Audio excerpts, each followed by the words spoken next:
আল্লাহর কসম, সৌদি আরবকে কিছু বলার আগে একবার চিন্তা করবেন। আপনাদের একটা জিনিস দেখাই। এই দেখেন কি পরিমাণ পানির বোতল, কোল্ড ড্রিঙ্কস, বিস্কিট, চকলেট। এইখানে খাবার মাত্র খাইয়ে রাখলাম।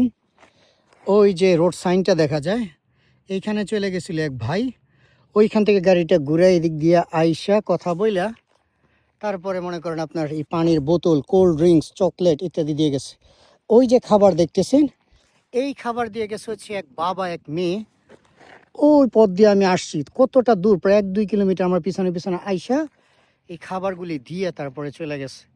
যেইভাবে সৌদি আরবকে পৃথিবীর মিডিয়া দেখায়, যেভাবে আমাদের অন্তরে, মুসলমানদের অন্তরে যেভাবে সৌদি আরবকে তুলে ধরছে না, আল্লাহর কসম, উপরে আল্লাহ, সৌদি আরব এরকম না।